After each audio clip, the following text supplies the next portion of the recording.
Different jury perception based on the jury, or is that just normal thematic? Does it not make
Beecroft Jr. Lecture on Conflict Resolution.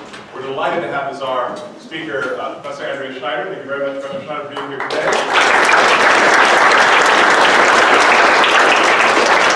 The Beecroft Lecture is presented by the Saltman Center for Conflict Resolution and sponsored by the State Bar of Nevada's Alternative Dispute Resolution section. I want to thank the past and present leaders of the State Bar Dispute Resolution section for their support and really creation of this lecture. We have here Patrick Chapin. Thank you, sir, for being here. Bill Hammer. All sit together. Lisa Bell, is here? There she is. Thank you. And Margaret Crowley, who is on the ADR section board and is the newest member of the Saltman Center Board of Directors. Where's Margaret? There she is. Thank you. The lecture is named in honor of Chris Beecroft Jr., a longtime ADR commissioner for Clark County. As ADR commissioner, Mr. Beecroft transformed the role of dispute resolution in Clark County courts. He was instrumental in creating the award-winning short trial program, and he worked with arbitrators, mediators, short trial judges to ensure a well-run ADR program that really mattered in people's lives. We are grateful for Commissioner Beecroft's support of the law school and the Saltman Center, where he, over the years, worked very closely with us. And we're honored to have his wife, Christine, and members of the Beecroft family, and Melissa and Jonathan here with us this evening. Thank you all so much. I also, of course, want to recognize the founders of the Saltman Center for Conflict Resolution, Mike and Sonia Saltman. Thank you very much for being here. The Saltman Center is one of the top national dispute resolution programs in the nation and has been for many years now, and we're moving up. And I want to bring out the director of the Saltman Center, someone who has meant so much to the program and is a great scholar and teacher and a wonderful leader of this program, Professor Gene Sterling.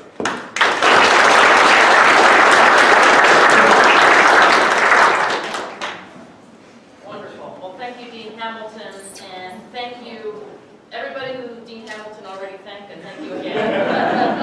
And thank you, audience members, for being here. It wouldn't be possible without you.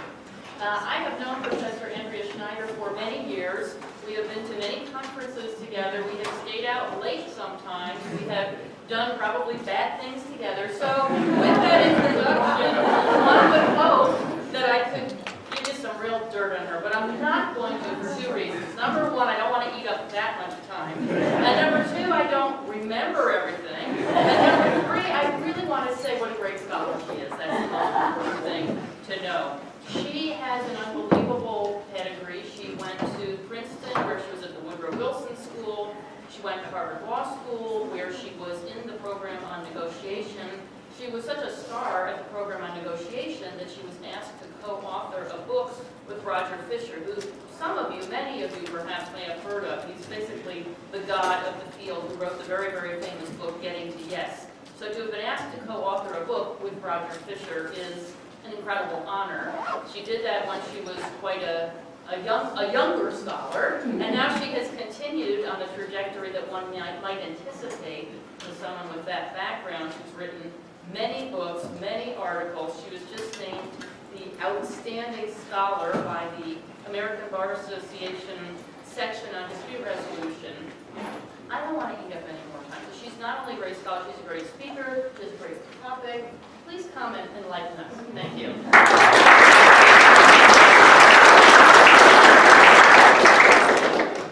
When Jean started that introduction, I was not really sure where it was going. So I'm glad it ended well. Thank you very much. I wanted to get you a word. Right, really focusing there. Thank you so much for having me. It is a great pleasure to be back here at UNLV, and to be giving a speech named for such a wonderful person is truly an honor. So thank you very much for having me and for having me be part of the program here. I guess get right into this. This is a topic that has been on my brain for a very long time, as Jean knows. And I have two slides up here to talk about the genesis. But I'll say that I have been focused on gender in negotiation ever since I was a first-year law student. I took negotiation class, and we had Gender Day. And this drove me a little crazy. So that gender was a whole separate thing from anything else and what we were going to learn. And basically, most of the lessons that I remember learning that day irritated me a lot, and I vowed that as soon as I was graduated and could actually do my own research, I was going to prove them all wrong. So that was a little bit of how this started, and I've been in and out of gender research for the last 25 years, really looking at how women negotiate, how women lawyers negotiate, what is the best advice for law students, for all of us. That culminated in 2016 in a TED Talk, so that's the slide up there. And if you'd like to hear more of me on gender, there was a TED Talk on that, and I also just have a new law review article out on that called Negotiating While Female. So that was the culmination of really thinking about what's all the best advice that I could be giving to myself, what are the myths and things that are right or wrong about how women negotiate. And then I had a little bit of an epiphany. Part of this was I'm so tired of telling women to be more assertive because frankly there's got to be better advice than that, and there is. So I'm a little tired with only focusing on women. And the second part of the reason that I wanted to focus is the other slide up here. I have 3 sons. They are now older than that picture, but I love this picture because I love it. And because it shows what a bunch of idiots they are. And they are, and I love them for that. And if I'm not in a position to give them really good advice as they are graduating college and going out on the job market and thinking about their first apartment or a relationship that lasts past a weekend or any of these things that happen when you actually grow up, I am failing them.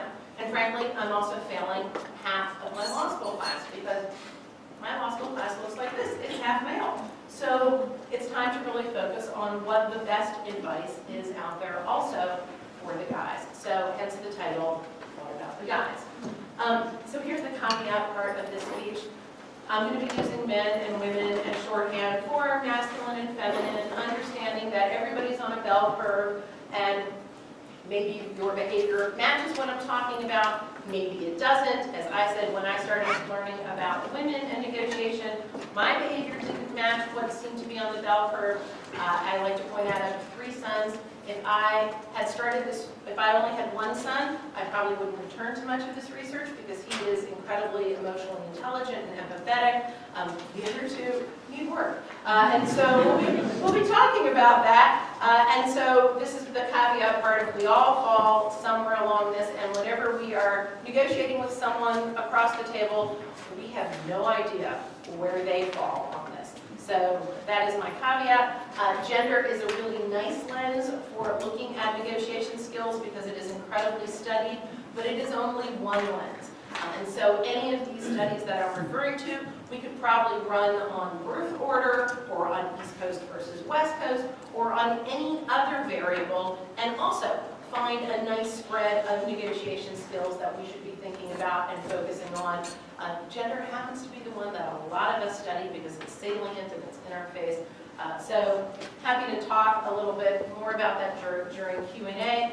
One of the things though that I do want to highlight is really some of the modern gender research both on men and women as we're going forward. And when I'm talking about gender research for today, let me say I'm going to be talking about both research on men and women. For many, many years, if we said we were studying gender, that meant we were studying women. Right? Gender studies only refers to women's studies. So we're going to be looking at the studies on both areas of these. In order to frame up the study and to give us a framework for going through what we're going to be discussing today, I'm going to be talking about 5 skills of negotiation. For our outline for the talk, I'm going to explain what each of these are, and then I'm going to look at the research that we have where we see differences on men and women. Some research has many more differences, some less, but this will be the framework and the outline for the talk. The skills are assertiveness, empathy, flexibility, social intuition, and ethicality. As that I'll explain each one as we go through, but a whole host of other research, some my own and plenty from lots of other people, really highlights these skills as the key skills of any effective negotiator. So these are not male skills, these are not female skills, these are the skills that effective negotiators, good leaders, if you were reading any business leadership book, they would also highlight different aspects of these. And so that's how we're going to organize the talk. So let me start with assertiveness. Assertiveness in negotiation is a combination of knowledge, right? How much do you know about your case, your deal, whatever it is, and presentation. So what's your ability to talk about that? It doesn't matter how fabulously prepared you are, if you can't open your mouth and be persuasive and really think about what we're doing. So we break down knowledge looking at goals and aspirations for those of you in negotiation class who no doubt already thought about, and you've set your goals, the importance of setting them high, the limits, in other words, your BATNA, your reservation price, any of these things, and the criteria, understanding what makes your particular position fair in the eyes of yourself and the eyes of others. Presentation, this part of assertiveness is really how do we persuade people? What's our ability to stand up, talk, and hopefully persuade the other side that we are right? So some of the traditional research looking at women says that they need to ask more, they need higher confidence, and that they need to set higher goals, and we'll go into each of these. So early books in 2000 talked about that women don't really view negotiations as a negotiation. They're missing out on particular opportunities. And you have the Women Don't Ask and Ask For It books, both co-authored by Linda Babcock out of Carnegie Mellon. The Women Don't Ask was the book that got me back into gender research because I looked at this and said, I don't think this is true. I don't buy it. And so some of my later research will show actually good news for law students. There is no gender difference for law students that have been trained. We self-select into advocacy. We come to law school. Most of us don't lack assertiveness when we show up, and it's definitely honed after 3 years here. Men and women negotiate at the same rate coming out of law school and are equally effective. But you have this in the popular view that women don't ask. And this was really all over. And you see that women need confidence, another book that kind of hit the mark is the Confidence Code. And there are some biological studies that show that women have lower confidence as they go through adolescence, whether it was a horrible 7th grade or 8th grade or whatever managed to ruin your life in middle school, and that is both a male and female thing, it does seem to have a greater impact on girls throughout adolescence. And one of the interesting things is that we often test, many of these negotiation studies are testing 18-year-olds in psychology classes. So not surprisingly, they have just arrived in college. Hi, go be tested for something, and women are lower in confidence. And so some of the older studies tend to talk about this as well. And there are studies that say that women need to set higher goals, that they don't ask for as much. They don't have market information, so when you think about how you set a goal in negotiation, it comes from a lot of information. You've done your research, you've looked at criteria, and that women without the networks that don't have as much information. And there is also a strain of research showing that women logically, rationally fear backlash. That when women ask for things, they're not going to be liked. I have written on this as well, the kind of likability versus competence dichotomy. You can only be one or the other, and given that choice, at least some people will choose likability rather than competence.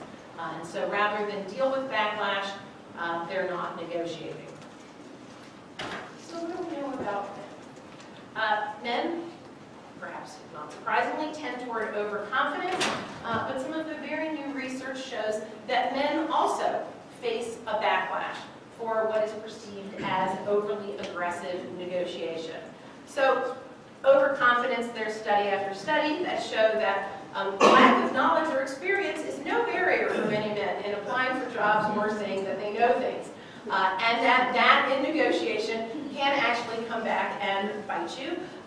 We read about these typical negotiation errors. Overconfidence is a big one, and that this can, of course, escalate the conflict. So something to be thinking about. And a new study that just came out last year went back and looked at some of the backlash studies where researchers had concluded that women actually face a backlash.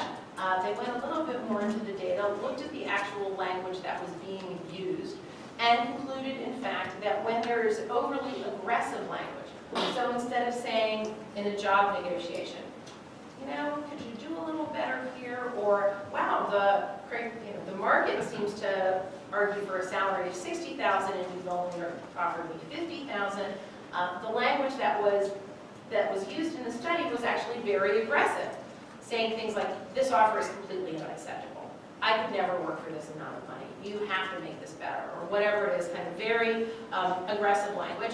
And in fact, when they looked at this, men faced more of a backlash for this kind of aggressive behavior. And I don't have research about this yet, so I'm happy if anybody does.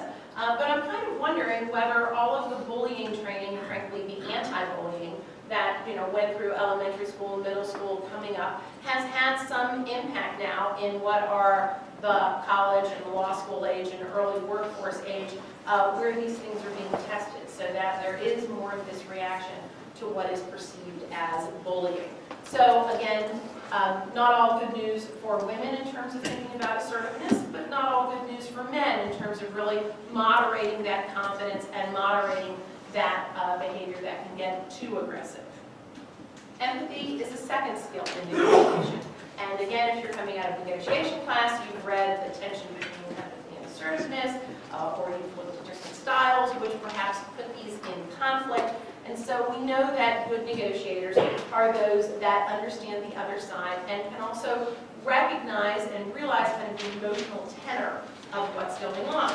So cognitive empathy, what do they think about the situation? What do they feel? What do they want? What are they trying to feel about the situation? We use reflecting, we active listen in a negotiation. We have a whole host of skills that we teach in negotiation classes to try to increase our empathetic skills and to help us gather information about the other side's position. We're also trying to develop the skill of reading the emotional tenor. What are your motives? How do they feel about me or the situation? Am I cognizant of the emotions? We try to reflect these, respond well. Again, all of these skills and really trying to figure out not only cognitively what are they thinking, but then emotionally what are they feeling. Not surprising, at least to many of us, women are seen as much better at this. And whether there are studies under ethic of care, whether it's socialization, women are regularly measured as stronger listeners. So let me explain a little bit about this. There is an old study, mid-70s, from Carol Gilligan, which some of you may recognize the name. She did a famous study in psychology, looking at how two children dealt with a particular dilemma. The dilemma was that the wife in this scenario was very sick, and that the husband could not afford the medicine. Frankly, you could run that study right now. But imagine that your health care was inaccessible, and the problem presented to the children, Jake and Amy, the problem presented was, should you steal the medicine or not? Jake says, yes, you should steal. And we'll talk about Jake in a minute, kind of the justice, believing in justice here, right? A life is worth more than death, you should go ahead and steal. Amy hesitates and says, I don't like the hypo. Right? Classic law student move, she fights the hypo. So this is ridiculous. Why would you do this? If you're actually going to steal, then you're going to get caught, then you're going to go to jail, then you can't take care of your wife, and you've defeated the entire purpose of stealing the drugs. You've got to be kidding me. Can't we talk to the pharmacist and work something out? This ethic of care, which was then assigned to Amy and women, and basically in the literature for many, many years, was then seen as something that could be taken advantage of. If you knew that your partner really cared about what you thought, you could exploit this and take advantage of this. Other studies show that women, as socialized, we've been trained, we've been rewarded for empathy, whether it's in the school room or at home, whatever it is, that women are expected to be more empathetic. And there's another line of thinking that as an outsider, as the minority culture at work and elsewhere, that women are likely to be more empathetic, arguably. There's another line of studies that show women are better listeners, whether it is more practice, more expected to listen, more expected to pay attention, that women are better at this. And one of the other interesting research lines, thinking about how flattery works. So we know that even when people know that they're being flattered, it works. Gina, beautiful purple jacket, even if she knows that I'm just saying that to say it, it totally works. So we should use that. But here's the thing, women can get away with saying that on a regular basis. We can compliment our colleagues, we can compliment our students, we can ask them about what's going on. And in the workplace, at least my male colleagues, are not commenting on anybody's clothing these days. Right? And they can't, and they shouldn't. So it is one of these advantages where women are more expected, more trained, and can use flattery in a way that men cannot. Something to think about. So when we think about empathy skills and men, we need to work on listening, and clients want better listeners. So not surprisingly, better listeners are better liked. This is the old reminder of, right, 2 ears, 1 mouth. That should be the ratio of how you use them. Better listeners gather more information. And a really interesting study out of Israel looking at how you change the minds of people in the Israeli-Palestinian conflict. And it is only in this very careful listening with understanding, kind of heightened active listening on steroids, where you're actually able to change people's minds. So we know that really strong listening is an incredibly valuable skill in negotiation, and that for many of us, it is not a skill that we are naturally good at. As for empathy, this is something that the New York Times seems to be covering on a regular basis these days, that the culture of masculinity, men and boys these days are not rewarded for empathy, not expected. It's not all of a sudden, right, you don't get it at all during childhood, but now if you'd like to run a company, you better have some empathy. And perhaps that's not completely fair. So to think about what we should be doing differently in order to engage better in rewarding the empathetic skills, and perhaps it's more difficult to develop because if you go into a business meeting, everybody is more likely to look like you. So those are the empathy skills. Flexibility is a third skill in negotiation, and I break it up into two different ways when we're thinking about how to reach a good outcome. One is outcome flexibility, right? Not surprisingly, we'll start with process apparently. So outcome flexibility is what happens. Process flexibility is, are you able to think of different ways to approach the negotiation in terms of style? So process flexibility, if you were starting a negotiation as more of a competitive negotiator, do you have the wherewithal to say, oh, that's not working, let me try something else? Or if you're trying to collaborate and you're hitting a brick wall, do you realize that you need to actually shift your style, shift your approach, and think about a different way to get things done? So that is process flexibility. Outcome flexibility is what we would consider the classic creativity in negotiations. Can you think of a variety of different ways in order to meet your interests? The interesting thing is that in gender research, there have been very few differences found in terms of this internal flexibility to change processes or in creativity. The only thing that they found biologically is that men and women get to creative outcomes in a different way, but at the end of the day, they have creative outcomes. This is part of the line of thinking why you want diverse boards, that because creativity comes from different places, people with different experiences, including different genders, will bring more to the table. So one of the ways that I try to think about flexibility in negotiations, since it's not really based on the creativity, is thinking about what happens when we are trying to be flexible in a negotiation. And when we're thinking about different ways, whether it's brainstorming or trying to think of trade-offs, we know that you actually need information in order to have those trade-offs in negotiation, and you need time in order to percolate, in order to think about it. I don't know about you, but if I am pushed against a wall or trying desperately to write a final exam while staring at an empty screen, I am not creative, right? Under pressure, under time, you must think of creative things, most of us can't do it, right? Creativity comes from either changing venues, from allowing the mind to think about things. You have to percolate a little bit. And so one of the things I want us to think about is that Carol Gilligan's story of Jake and Amy is perhaps a sign that Amy wants to percolate. This is a flexibility story. It's not that she cares more for people, I mean maybe she does that too, but it's someone who, because she fights the hypo, is taking the time to take a step back and say, I don't buy it. I want to think about other ways that we can get this done.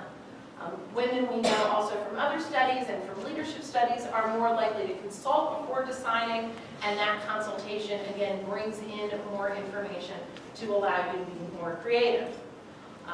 Men, on the other hand, if we're looking at time to decision making, are not often, or at least in some of the studies, not the ones that are percolating over decisions, but are making quick decisions.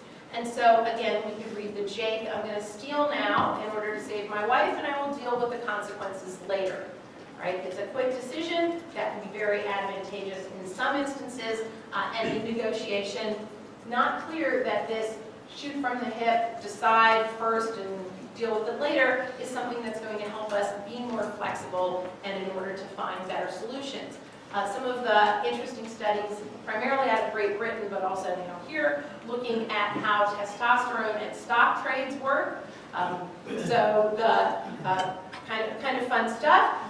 When men are engaged in stock trading, there are testosterone spikes, and when the testosterone spikes, they are more likely to take risks. make those quick decisions without thinking. And so after there were a couple of famous, very bad trades in Great Britain, more and more they've engaged the stock market in trying to slow down the decision-making for traders, because if you're making these knee-jerk, quick decisions with a testosterone spike because you're having fun on the high, you're not making good decisions. Maybe this is something I shouldn't be saying in Las Vegas, where I'm thinking out loud now as we say this, quick decisions here is what makes this town run. So nix that. But in terms of negotiation, not necessarily something we want to be doing. Flexibility also requires a lot of information gathering, right? If you're trying to exchange something with the other side, trying to find a way to make them happy, we actually have to find out information about what makes them tick. And so this goes back to both the listening skills, and as I'll discuss later on, it also goes toward that relationship building and that trustworthiness, right? If the other side doesn't trust you, they're not going to give you all of the information that you need in order to make a good exchange. And so that trustworthiness, that reputation for ethics also comes in here, and perhaps impacts men who are less able to gather information and therefore less able to come up with flexible solutions. More skill, just to orient us, is the skill of social intuition. I've been playing a lot with this particular skill lately, coming out of some of the Daniel Goleman research on emotional intelligence and social intelligence. If you read business literature on leadership, and what good leaders need, a lot of this intuition, intelligence, has really come to the forefront in terms of what our good leaders, what our good lawyers need in order to succeed. And not surprisingly, when we drill down into these skills in order to see how they play in negotiation, they're also very, very important. So social intuition is a way of knowing yourself, being self-aware of what's going on, or paying attention to your own body language. Do you notice your gut feeling is kind of not feeling really good about the negotiation, or that your blood pressure is rising as you're getting more aggravated in the negotiation? So first step in social intuition is to know yourself. The second is this skill of reading them, right? When somebody goes like this in a negotiation, are they mad at you? Are they closed off? Or are they cold? Part of this is really the skill of reading, right? If they're kicking back, what's going on, their eye contact, their body language, what's the tone, literally the temperature of the room, and then responding to them. So this is out of the literature of mirroring, where we know that we have better connections and better rapport when we physically mirror the person on the other side. Some of us have this naturally, and some of us do not. So one of the reasons I started looking at this a couple of years ago, there was a wonderful NPR story, and I didn't hear the beginning of it, but I hear the woman's talking about how she realized all of a sudden that her husband, who she'd been married to for 10 years, was probably on the autism spectrum somewhere. And the reason that she figured this out is that they were driving somewhere. She's singing at the top of her lungs to a song on the radio, and he changed the station. Missing a few cues there. Now, whether or not, and then I should say, whether or not you're on the spectrum, perhaps I should say one of my teenagers regularly comes in when I'm watching whatever I'm watching on the television and just assumes that you can change it. So, spectrum or not, that kind of behavior of thinking about, are we attuned to what's going on? And what the NPR story really got me thinking about, and how it continued, was that people get taught this, right? It's not, oh, that's the way it is, we're done. It's not that your social intuition level is something that you figured out by the time you're 10 and you're done. It's that we actually can train people on this. And so more and more, as I've been thinking in my negotiation classes, we're missing an opportunity if we're not highlighting specific things that any negotiator can be doing in order to engage the other side more effectively and to be more successful in that negotiation. So social intuition, I like to break it up into elements just to explain this a little further. Some of these are physical, so how close do you stand? You can envision the Jerry Seinfeld episode right now with the close talker. All of us have our own definition of personal space. When you don't have social intuition, you're violating other people's personal space. Or if your table is so large across the table, that also creates this physical distance in negotiation, which is unnecessary. Mediators think very carefully about this. And a lot of mediation trainings will think about this. Negotiators, sometimes we miss this. We don't think about that proximity. Mirroring, I've already talked about. Eye contact.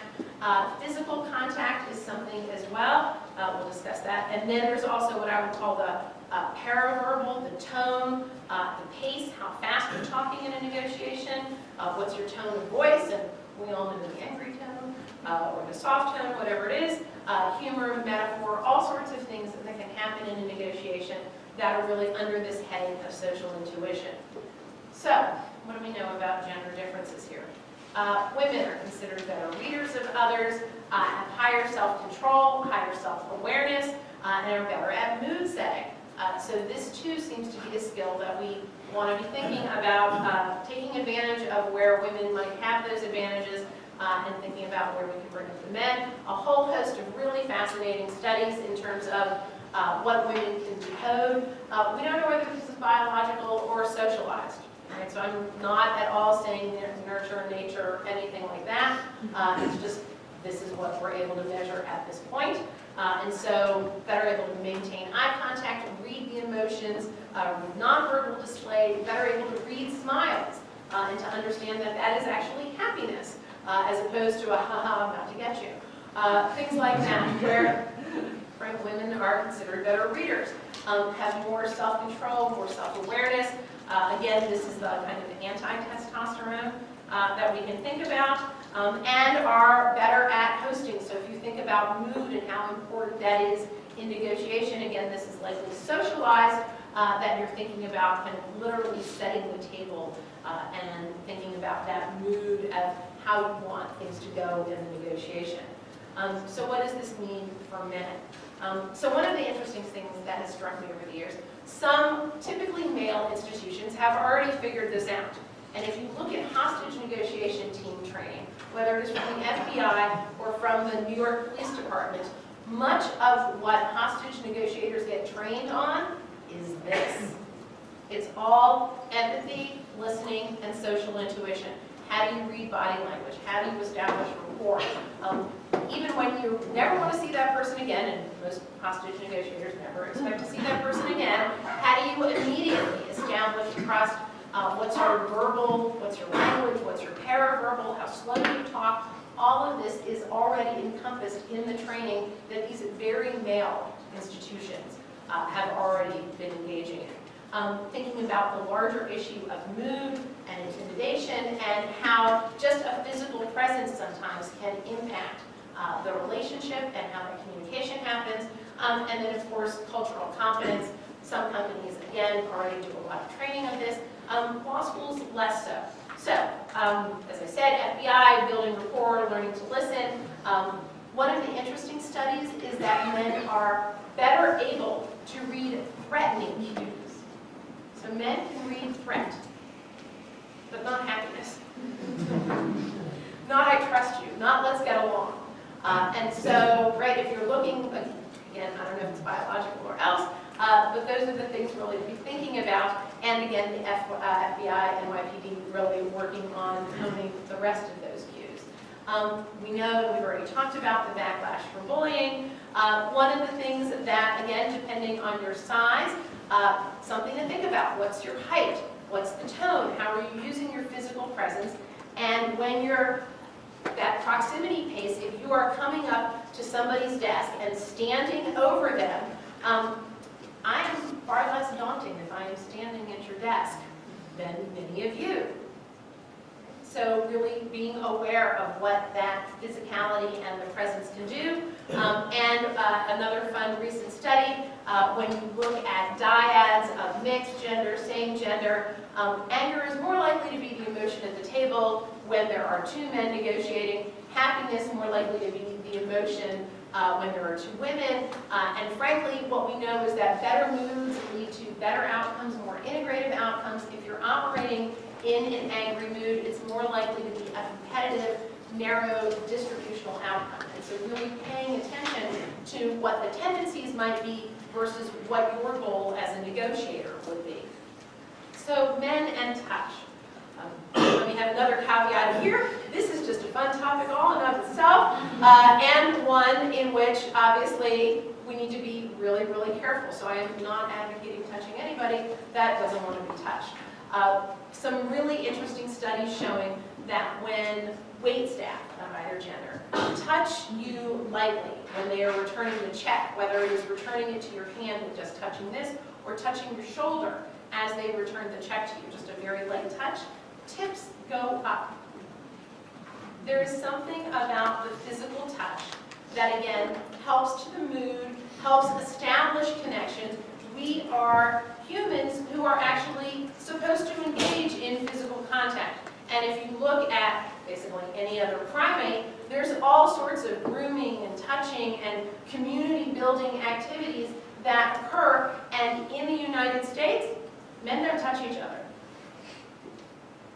In the workplace, at negotiation, there is far less than in other cultures, right? Unless it is a romantic relationship. But if we're looking at a work relationship, there is not touching going on, frankly, and in this day and age, maybe no touching should be going on.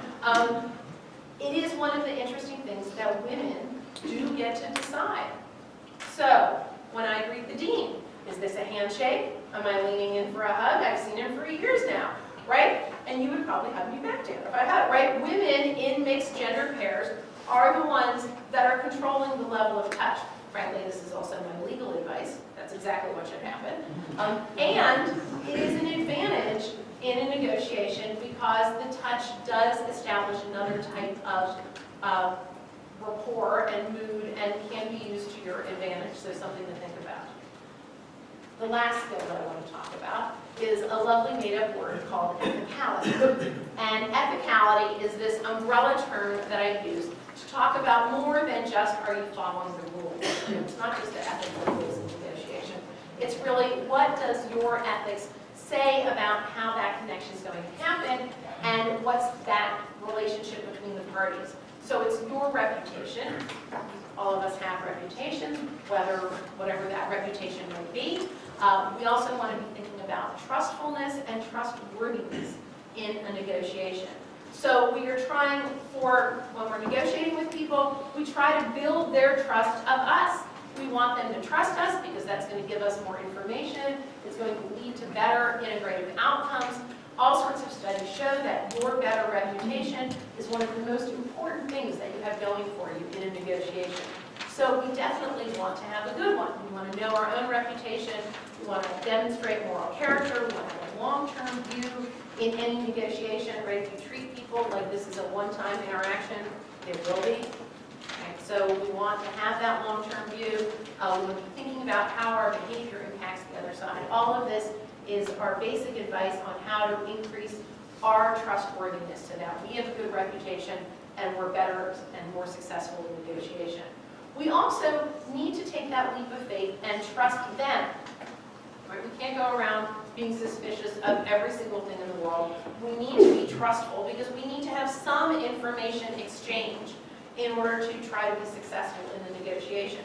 So yes, of course, you want to have verification plans. You want to write a contract that has reps and warranties, as many as you need in order to feel good about the situation.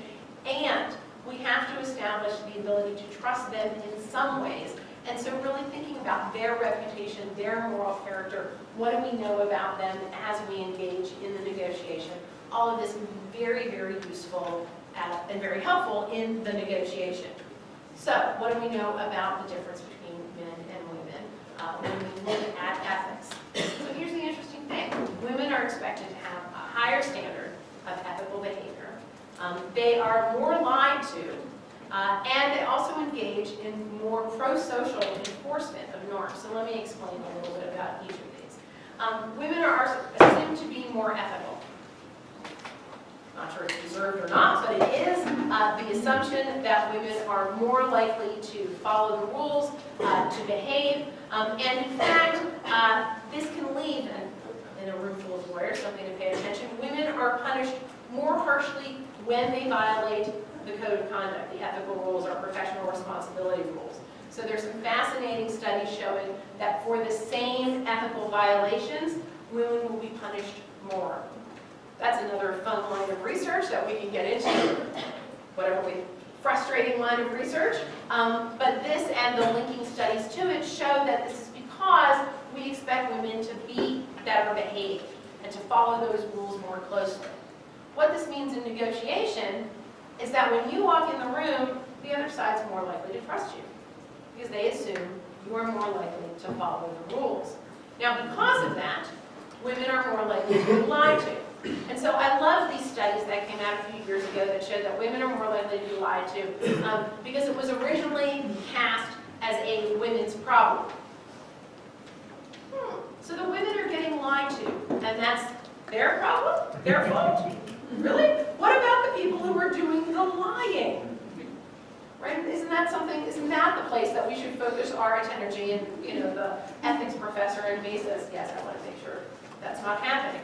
But again, it's another sign that because women are seen as more ethical, there is a problem with deception. And for the women in the room, you want to make sure that those verification plans and reps and warranties are even stronger because, again, you're held on this pedestal, you might be given more information, you might also be lied to on the other hand.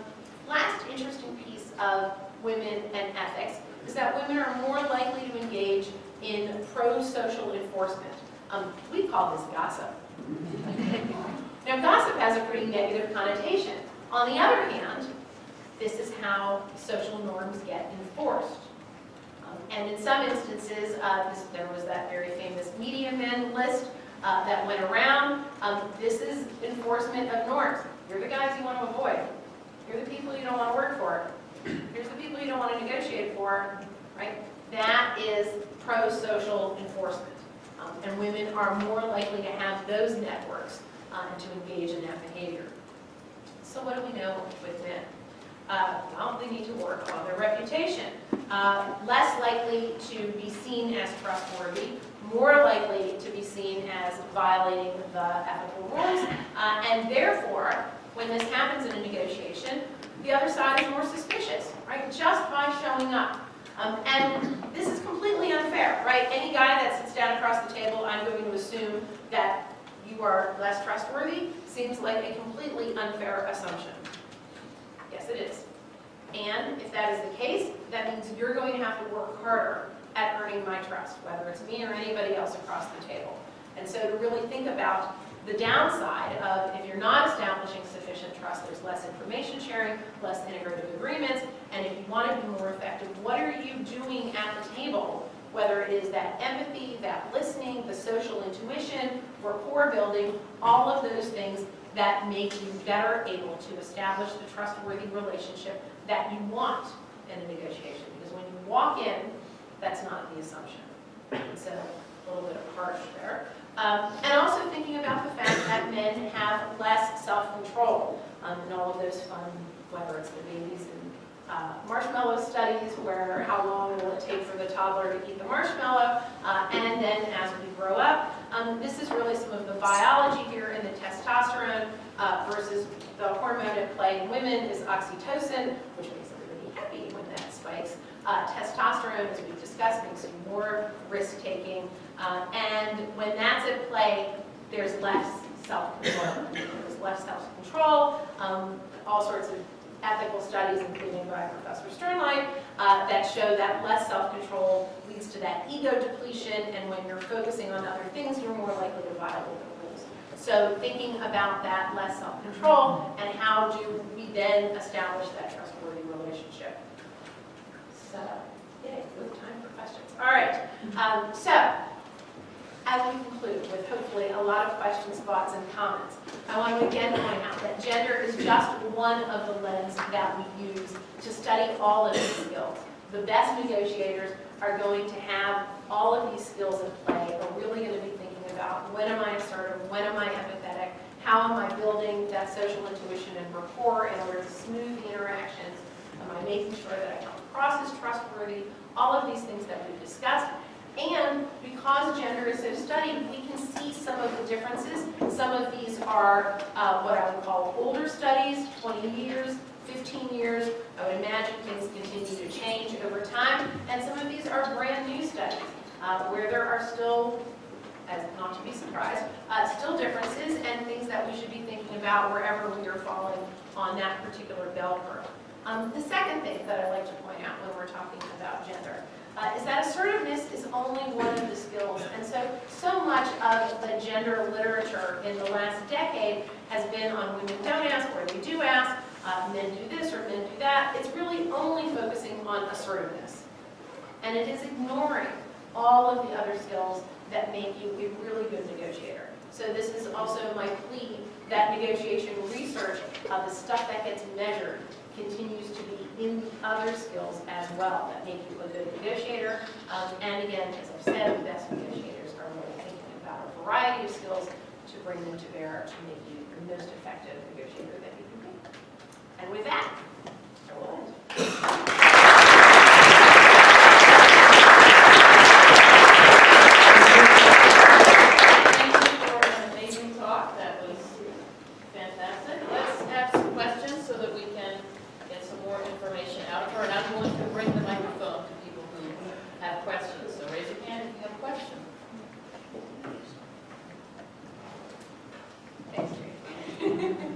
One student who I know in the audience, so Take one, Gracie.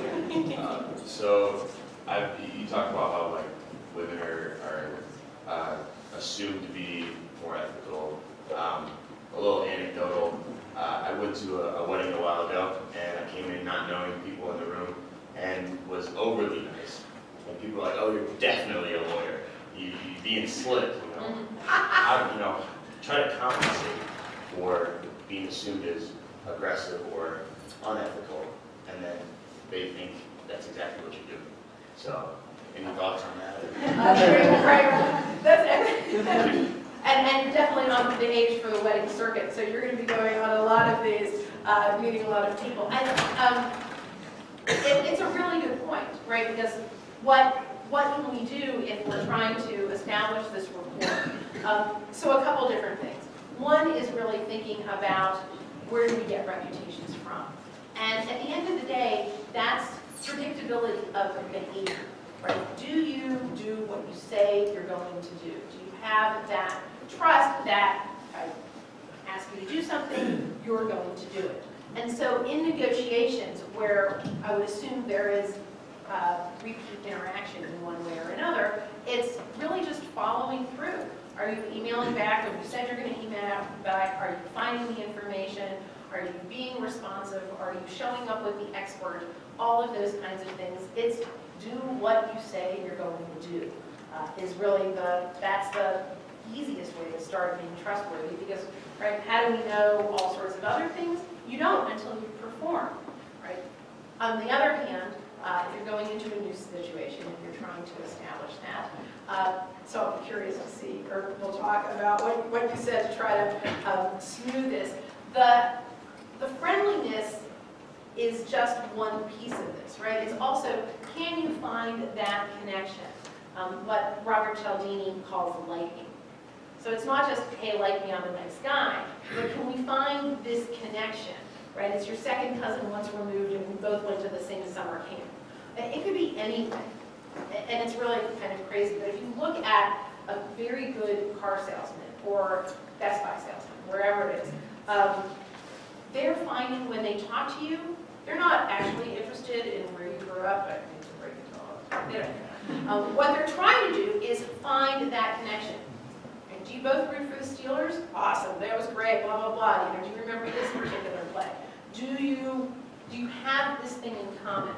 And that thing in common is another way that we build trust, because it appears, however tenuous that link might be, that you are similar. So my advice at the next wedding would be not just to be friendly, but to find out more about them and to see if you can find that connection that you both are doing something in common. Thanks very much. So I'm wondering about the experiments that are done. Are they usually individual, or they're collective bargaining or collective action kind of experiments? And I guess the lesson from your talk is that, particularly when you're talking about collective negotiations, not individual ones, you want a mix of men and women. And I wondered if that is, these results have sort of proved it through. So the vast majority of negotiation studies are one-on-one. I'm trying to think of, there's on occasion team negotiations. So that's a really interesting question, is the mixed dyad in one way or another? How does that do the interaction? But on these studies, I don't think a single one of the studies that I'm working with here in terms of tracking gender differences look at labor versus management when there are 5 people on a team, and do you end up with women talking to each other or so on and so forth, which would be really interesting to do, definitely. There tend to be more of the diversity studies tend to be looking at a single boardroom or a single group trying to come up with a decision, and so there are a lot of studies saying, put 4 people in a room, are they all the same? What's their decision-making process? Are they different in age or gender or race or something like that? And what's that decision-making process? And so there's research on that, but I haven't seen anything forum for it, for example. If you have another question, just briefing it a little bit while this is going on. You mentioned in talking about the empathy section about flattering and how is it now used on it. And then you'd also mentioned about in regards to touch, it's a very powerful tool for a lot of training animals or even training people, Right. a tool to develop and use. Do you see the fact that men can't use these skills in a lot of places as a way that's preventing them from developing those areas of negotiation? It's, I don't know that it's preventing them from developing. I think then you have to, so I think the key is to think about what can overcome that. So for touch, that's a rapport building thing. Are there other ways that you can build rapport? And so, and like I tell my students, if you were going into a client's office and you saw a giant fish on the wall and you didn't ask about that, you are a bad lawyer. Right? You are not paying attention to the things that are important to your client, right? Giant fish, like let's discuss that. Let's build rapport about that. Or, right, if there are pictures all over, I mean, I have a Steelers banner in my office, right? You're coming to me to talk about getting into my class, please pay attention to the pictures of my children at the games, right? I have Nerf guns everywhere, I like them. And I have Steelers banners. Pick any one of those to talk to me about, because that's building rapport. Like, pay attention to what's going on. So, no, if you're coming into my office, you probably can't lean over and touch me. You can build rapport in a lot of other ways. And so I think it's really thinking about the toolkit. And so some of this is more for women recognizing there is this toolkit that you have that others don't. Take advantage of that. For men, realize you don't have that. And yet to recognize that you still need to build it. I mean, I'm sure all of us have written emails. They sound totally brisk, right? And then you look at it, you're like, let me go back and at the beginning say, hi, how are you? It was great to see you last week. Here's the follow-up, right? So nice to see you, right? Add the rapport at the beginning, add the rapport at the end. It needs to be conscious sometimes. It should be, and that's all I'm saying. Make it conscious because you don't have necessarily those same tools, right? Although you should admire the size of the fish, right? Or whatever's on the wall. Look like, oh, wow, do all of that stuff.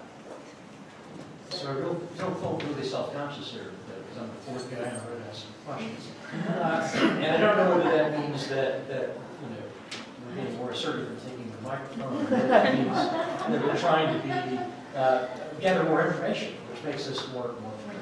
So I'll use humor. There you go. Add to the levity of that. So I'm curious about, well, sort of 2 things, right? One is the notion that someone who is an outsider tends to be more empathetic or more capable of developing empathy with a group of people that look, and it appear to be quite different from them. Right. I can certainly understand why you would want to develop that, but just the idea, it seems like I realize there's a big difference between, there's a difference between empathy and sympathy, but I mean, it seems that I can understand the problems that people who have the same background as me and seem to be facing the same issues. So think about if you walk in order to succeed, right? If you walk into a room and everybody else is different than you, right? In order to succeed, you're going to figure out what are the norms, what are the culture, what's the way that that meeting operates, right? And so that's what I mean about in the workspace. Are you giving up on your second question? Okay. So He was here, he was- handing over the mic. Right. So if you, it's more that if you're in the minority culture, whatever that is, right, at any place, your antenna has to be up in order to succeed in that venue. Right? So that is anybody who feels like an outsider. Right, it doesn't, it could be race, but it could be race in either direction if you're at a minority school, right? Are your antenna up because you're trying to figure out what are the norms for how that's going on? I worked in Germany before law school, so a billion years ago. And I worked at a company where there were no female lawyers. So, like, my norm thing was I had no idea what to wear to work. Because I'm pretty sure I don't have to wear a black suit every day. Pretty sure. And I don't have, like, 15 of them. So I don't have to wear that, but every woman that I saw in the office was a secretary in jeans. I'm pretty sure that was not the road to success either. Right? So my antenna's like, what do I wear? What do I wear? Just to figure out what the norms are in order to be successful. And so that's what I'm talking about in terms of that outsider empathy, that if you're coming into some place and you are trying to succeed, our rule thus far has been that the minority needs to get with the program. And it's like any of us floundering through the first year of law school. Right? We're like, what the heck is going on here? And we try to figure that out really fast. I'm not sure that's going to be developing actually the first year, but that's the example that the research has shown. Right, I think this will be the last question because we can have more questions outside at the reception after this one. Hi. So I'm sure when a lot of these skills are employed, they can be calculated so they can come across as fake. So how can you, which would be a bad thing if someone realizes that you are being fake. So how can you be more genuine? I'm going to go with A, be genuine. B, no, right, so part of this is practice. I mean, part of this is genuine curiosity. And so, cone of silence, because I'm going to tell a story about my dean, and we're not going to put this on YouTube, so I'm hoping he doesn't watch this far into the clip. So, I remember one time I was having a big argument, he'd done something, I had 10 reasons why he was wrong, and I filled up sheet after sheet of legal paper, because I'm a very happy advocate, a sort of, you're wrong, I'm right, in 15 different ways. And then, as I'm going into the meeting, I realized, okay, me pounding the table is going to be completely unsuccessful. And I wrote at the top of my paper, be curious, which is not something I am naturally good at. It takes work. This genuine thing, I'm like, all right, he is wrong and I am right. And all right, take a step back, really try to be curious. Why did he make the decision that he did? What were his interests? What was he thinking about? What was going on? And I love this story because when I actually pulled myself off and asked the question, why did you do this? It's like, oh, I thought it was going to make you happy. And he got that completely wrong. But had I gone in, head full of steam, ready to tell him he was, fill in the blank, I would never have figured that one out. It is hard to practice any of these. So being genuinely curious about somebody, what they want, why they're doing this, what their motives are, really trying to find that rapport is practice. And my best advice, practice this first on the people you love, because they're in your life anyway. Roommates, fun stuff like that, and just continue to ask questions when you are sure that they are really, really wrong. And learn about that. Wonderful. Please join me in thanking Professor Patty.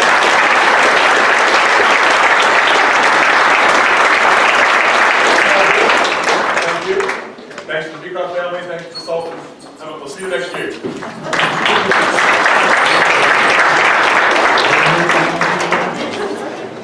you please enjoy the reception? And there's a reception outside.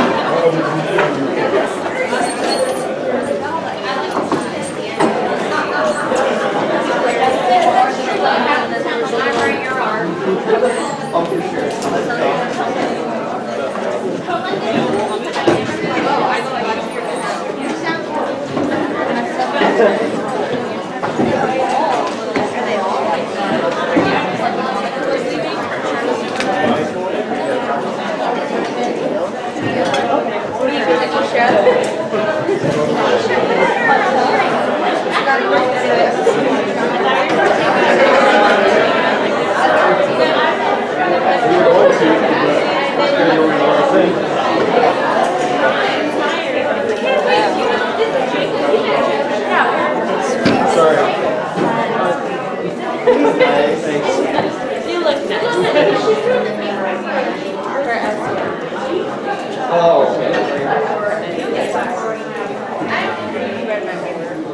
I'm ready by GS like in about 30 minutes.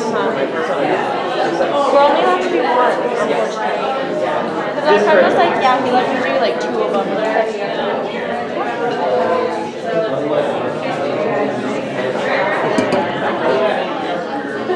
You put me asleep.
Yeah.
Bye.